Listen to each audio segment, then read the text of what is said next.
Joining us on the show for the first time today, a man you will all know best as a red shirt junior for the Ohio State Buckeyes, a team, of course, through to the round of 16 with a 4-1 win over Auburn. Welcome on to the podcast, 2024 Singles All-American Jack Anthrop. Jack, welcome to the show. It is good to finally have you. How are you doing today, my friend?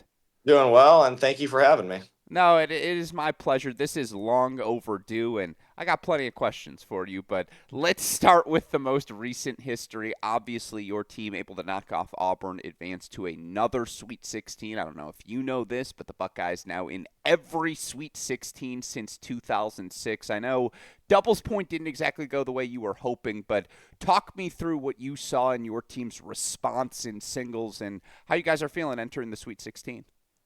Yeah, felt good obviously to get the win. Match started outside and then rain, forced it indoors. We had to, losing a doubles point never feels good, but I think the break that we got in between the doubles point and singles kind of helped us, regain some composure. And then, when we went inside, we grabbed all six first sets. So that was, looking at that kind of calmed everyone down, but not to where we got complacent, of course. And I think then from that point, we were just like, okay, this is where we want to be. Let's just take care of it from here.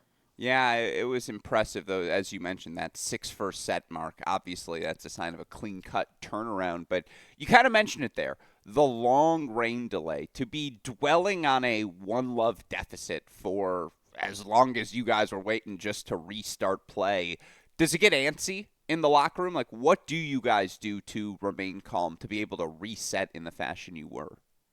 Yeah, I mean, coming out of the point, we were not exactly pleased, of course. So, myself, along with a couple of others, were just emphasizing in the locker room like what has to be done, what we, can't be doing out there. Just some things to keep in mind. And then from there, we just go and play. Yeah, no, and it was That's a job yeah. well done. Again, yeah, play Yeah. you did, and ultimately off the court, Aiden, of course, with the clinch in 3 sets at one. And, you know, if I would have asked you January 1st, given all the new pieces, and for people who forget, obviously you guys lost a senior class in Cannon, JJ, Justin, Robert, Andrew, just that class, all they had accomplished for Ohio State to make an NCAA final, win an indoor title. It's a lot of institutional knowledge out the door. If I'd have told you on January 1st this team would be 28-3 and the number 5 seed entering the Sweet 16, what do you think you would have said to me? I honestly wouldn't have doubted it at all. I feel like, yeah, it's a young team in theory, but altogether you do bring in experience, even though we're still young. Will, Chris, and Aiden do all have experience playing at previous places, and it's the part that's hard is of course you lose five All-Americans and guys who three of which are NCAA doubles champions. That's what's not the fun part about that. And then because in some ways you look at that and you're like, oh yeah, that's not being replaced. You gotta find a way around that, and it's still a work in progress. But we're getting better each week with it, and I think the rest of this season and for next year, because we're basically keeping everybody. I feel like the sky's the limit for this team for the rest of this year and for next year. No, certainly. How weird was that first practice? Just again, not having those guys there. They've been there your whole time. And, again, I know you, Bernie, Bryce, Preston. There were plenty of returning faces, but, I know those guys. They were Yeah. outsized personalities. They were never Mhm. afraid to give you all the business. Just how weird was that first practice? And, did it take some time for this group to find its collective, dare I say, swagger? I think anytime when you're a new guy coming into ties practice, it's a whole different ball game once you get involved in that. And I don't think, I think some people may come in and they'd be like, oh yeah, this might just be any other practice. I don't think that was the case with the guys that we brought in. But you're getting a way different practice than anywhere else you've been. I promise you that. And I think when you start with ties practice, you gotta learn. It takes a couple tries to learn what where your place is out there and what you're doing. Yeah. No, that makes a lot of sense to me. And Yeah. I mean, the newness of it all. Was it fun? Like, is it fun this first year? Just again having that new energy and again watching players acclimate to that intensity. I mean, you're a redshirt junior now, Jack. You've been around the block. Like, was it a fun experience to try again? Dare I say, have something new? Yeah, it was fun. I always like having new guys coming on the team. I think it's always great to have new faces in there as well, and helping, having the older guys from a year ago help me when I was, a redshirt freshman and redshirt sophomore. Now I'm kind of stepping into that spot and helping these new guys when they come in. So it feels nice to be able to do that. But I feel like at this point, everyone I feel like has gotten we know pretty much what our plan is out there and what we're supposed to do. No, I like to hear Yeah. that, and certainly Yeah. plenty of guys have had success. They have to if you're Yeah. 28-3 overall at this point of the year.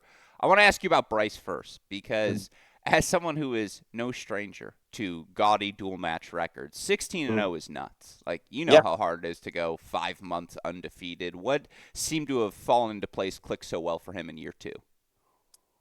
I mean, Bryce is, he, he's a straight dog on the court. I'll give him, you put him out there against anybody. I really have no doubts about him at where he is at 5-6. I mean, that's a very tough guy to play at the low part of the lineup. And, regardless of where I put him, I have faith that the guy could come out with a win. No, He's, big, yeah, powerful, playing big yeah, tennis this year. yep, You yep. know, it's been impressive to see certainly, and again there are a bunch of different gaudy records. You could look at Preston 10-1 overall. Mhm. Yep. Obviously, Chris is 11-2, and just having those options five Yeah. six to Yep. not be that option. By the way, this season I'm sure it's just a little different as well. Mhm. You feel like you guys did a good job making sure everyone got reps this season? Yeah, even some young guys. Nikita has gotten in there too, and he's done a great job when he's gotten in the lineup. He's taking care of business, and especially in doubles. That's one of the hardest things too as a freshman to come in and start doubles for Ty. So that speaks to who he is as well. Yeah, and Um, looking at that number, it's funny for mortal teams, 50-24 in dual match double sets. Like that's a good season. For Ohio State, that's not the standard I know you guys hold yourself to. And look, you're always going to emphasize doubles. Has it been a particular emphasis this year? And again, having had a week after the Big Ten tournament, a week after this first round, how confident are you guys with that point entering the Sweet 16? Yeah, we knew this year it was going to be different. Like again, because when you lose three NCAA doubles champions, that does put a bit of a speed bump in the road. So we knew that, but it's still working. We're working it out, and we'll just see what we can come to with it. I still have belief the sky's the limit for it. No, I like to hear that. By the way, as they're both, did you? I mean, I have said this for years, but it's funny to see it actually happen. To see Robert and JJ get to the top 100 this quickly in doubles, like were they that good in practice too? Like was it just like God, like oh, we know what we're this is what top 100 looks like. Well, the funny thing is about them in the 3 years that I spent with them, or the 3 seasons I did, that was never a team that we ever looked at until last fall, just because, we were always used to having cash play with either, well, my red shirt year it was Mate, and then the year after that it was Boulay. Yeah. And, it was it was because they played a similar double style, and then Tracy was more or less used to playing with either Cannon or sometimes Bernie at times. And I looked at this and I was like, this is a little interesting because this is a doubles pairing that kind of plays in some ways a little opposites of one another, where one guy likes to sit back and then the other one likes to serve and volley and get all over the net. And then when you put them together, I couldn't believe what I was seeing at first. I was like, this mold's better than I've ever seen any of the other teams we've played. And then when we started using it, I was like, yeah, this is going to be a hard team to beat. Yeah, no, they can Yeah, play to say yeah, the least, and yeah. yeah, I feel like at the beginning of every September, like all of you would go to Ty's office and submit a resume for like, I would like to be Robert's partner this year. Here are my credentials. Like, Yeah, I think my forehand line could set him up well. And then it's just like, yeah, no, no, yeah, we're gonna go with the Tracy option this year. yeah. Yeah, and by the way, worked out pretty well. NCAA doubles champs, no doubt, and again, you lose all those different guys, so everyone's stepping into a new spot. Mhm. How were there any? I mean, ultimately, of course, it's Ty's decision. But how did you guys in the locker room approach just trying to figure out the lineup this year? Like, what was the mentality of the team, knowing, hey, we might need a month to or more to kind of figure out where everyone fits? Yeah, I think it was a little bit of a work in progress. There was definitely going to be movements of it early on just to see where everybody fit in certain spots.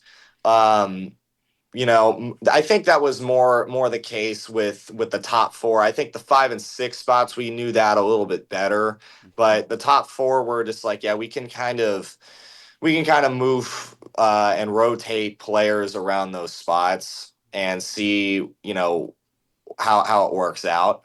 But that was kind of the discussion about it. Or Yeah. yeah.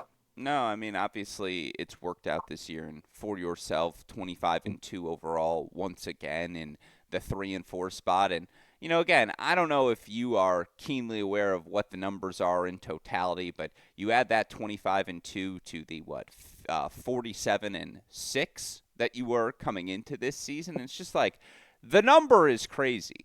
What turns on during the dual match season for you? What has allowed you to have this sort of success your first 3 seasons? I mean, anyone who watches you sees the energy you play with. But what's going through your head? Talk me through it. Yeah, just when I go out there, when the minute that I get the balls, I'm just like, yeah, this I just see whoever I'm playing on the other side and be like, I gotta get 2 sets before you do, and I don't want you standing in my way. Yeah. But it's nothing crazy, but I want to win, obviously, for Ohio State. I mean, I love the place too much, and I want to see us on top of the world. Yeah, 72-8. That's not bad, my friend. I'm no mathematician, but that's not bad. How different's the level the first 2 years playing 5, 6 the way you did to? I know you were at 4 to end last year, but again, being there all season long, is it a different sort of grind? Yeah, yes and no. I mean, okay, so my freshman year playing, I was spotty in the lineup from, I would say, January up until the beginning of March. And then starting in March is when I played a lot more consistently at 6 Hmm. and kind of rode that all the way to NCAAs. And then last year, of course, I played 4, I would say 90% of matches, and then I played 3 and 5 a couple of times, but never really. I was probably in the lineup, I think, for all the singles matches, and it playing a ton of matches. I like it because I get a lot of rhythm from it, and I kind of feed into that a little bit. But it over a period of time, you probably start to feel it on your body a little bit, but then just doing recovery a lot, and it keeps my body just where it needs to be, Yeah. but it's not really something that wears me out too badly. No, that's fair. And, obviously, you've had guys in Aiden, in Bernie, yourself, Will occupy that top 4 spot. By the way, to bring in transfers like Will, like Aiden, like Chris, what have Mhm. you guys done to build the off court chemistry this year? Like, what does that process look like, bringing in all of these new faces? And, again, you kind of have alluded to it earlier, stepping into a leadership spot yourself. Like, what has that process looked like for this team to build that chemistry? You just you gotta. We kind of would like to do it by the way that the other 5 did before they departed, and that's kind of what we set the standard to be as, and that's just team culture. Yeah. No. Who gets the aux cord in the locker room? Uh, we leave that to Bryce for the most part. That's funny. You know, Yeah, again, it's like, are you gonna give Yakubov the seniority or yeah, yourself, Bernie? Like it. yeah. It's a fair argument across the My room. my, I don't touch the aux cord. That's because nobody agrees with the music I listen to. I'm from the wrong generation when it comes to that. I'm from the '80s. That's funny. Yeah. So Yeah. Ty gives you the aux cord, but no one else. Well, That's yes and no. Yeah, sometimes not. You never know. Yeah, that's funny. I like that. Now, talk me through what you've seen from Aiden. Like, I saw it in the fall. It felt like he fit you guys like a hand in a glove. Like, it just kind of all made sense to me. Yeah. And look, again, you see it from afar, the burden of playing in the top spot all year long. How do you think he's handled that? Yeah, Aiden, playing number one singles is obviously the toughest task that you're gonna be asked of in the singles lineup.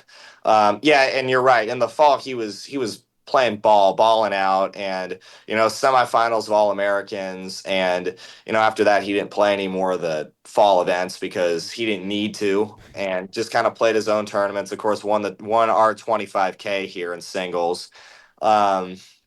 But he's done a good job at the top spot.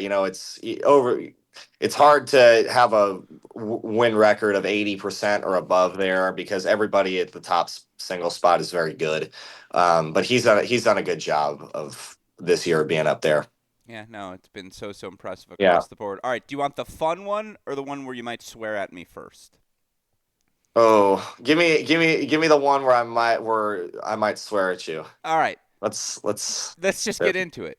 UCF match. What happened? Like, and I mean, I know what happened. Chris rolls his Yeah. ankle, and it changed the Yeah. complete dynamic of the Yeah. match. But how did that moment help you? Just talk me through that moment and how it helped your team rally to have the Big Ten regular season you did. Yeah. Of course, that was not a fun moment. I think going over all that match, we played a good doubles point. I think that was one of our quicker doubles points we played this year. And then going to singles, it just I think in that match, I don't, the guy that I played, he obviously he played very well, and I had my chances in that match and just didn't come away with it. Plenty of them, and just struggled.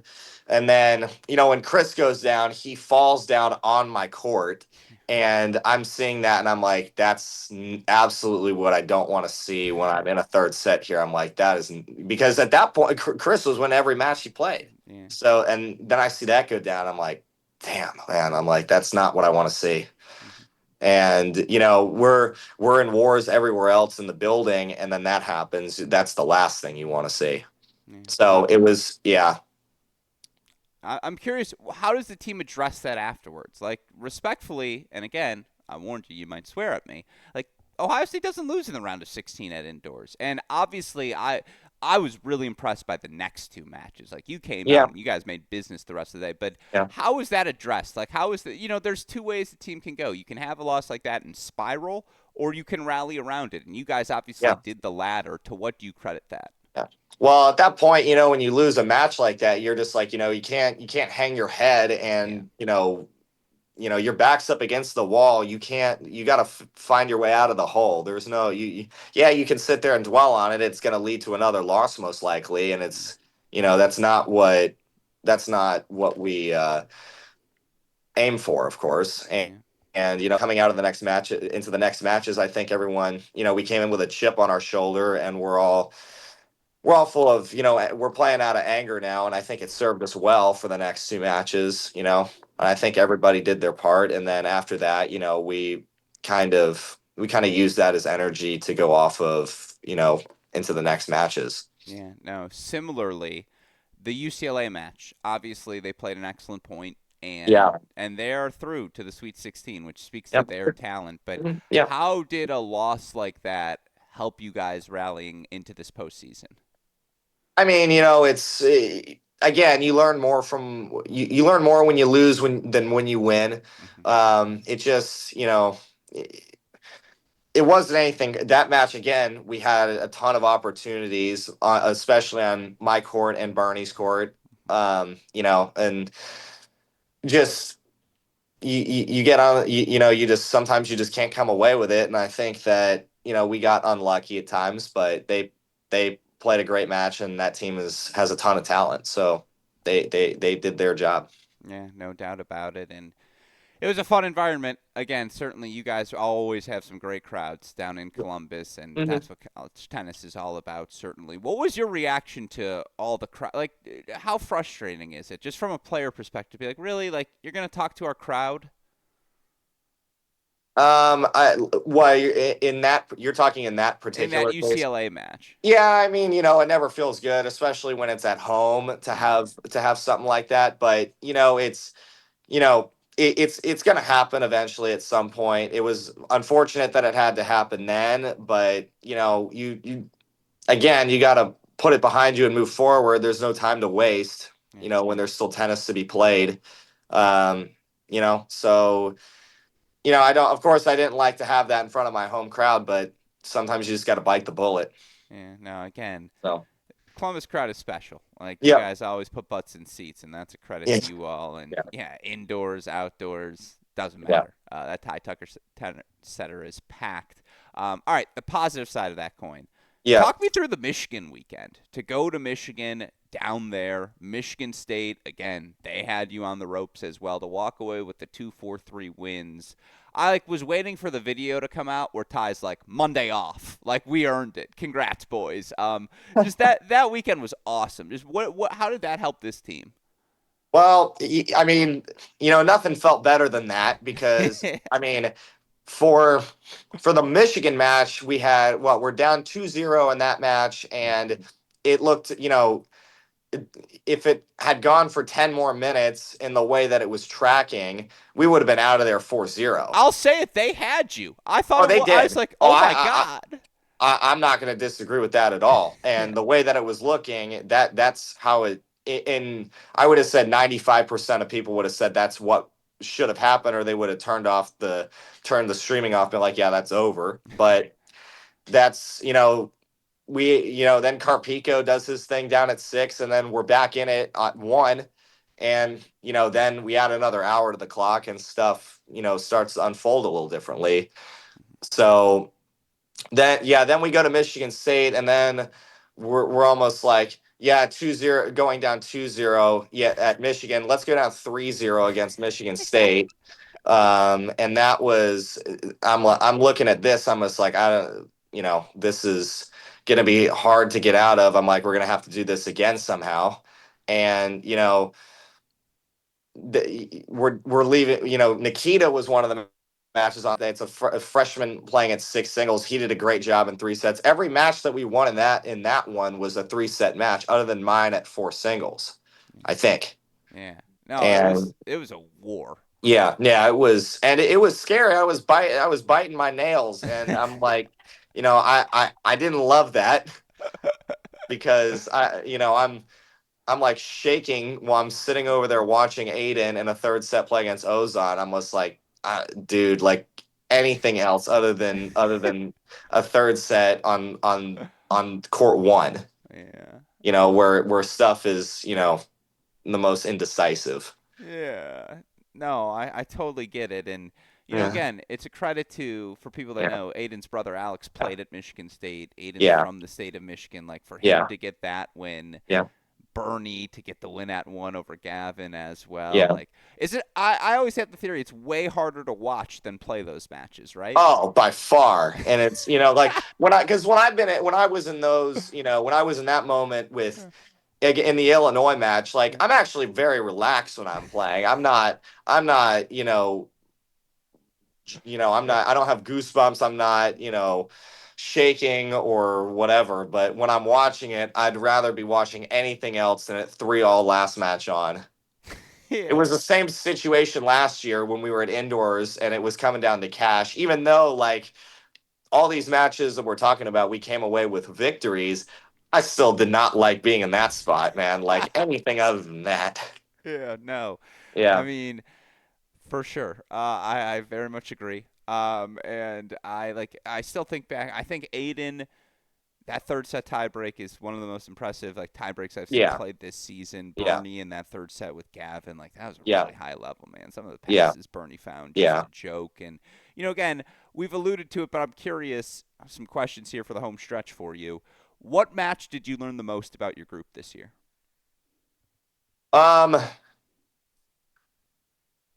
ooh, that's I think just in some ways that Wake Forest loss that we had at the beginning of the year um was one where it looked bad at first, really bad. Three again, that's a match we're down 3-0. All of a sudden it's back to 3-all, and we're left with Will on the it was Will that was the last one on, and unfortunate that we didn't win that match, but I'm looking at this and I'm almost like, we could have been out of there 4-0 again as quickly as we did. Unfortunately, we lost 4-3, but I was like, there's, you know, no reason to hang our heads on this because we muddied that up a lot down 3-0 and brought it back to 3-all, and that could have gone either way on paper, and then kind of brought that loss in the next week with Texas A&M and Baylor at home, and then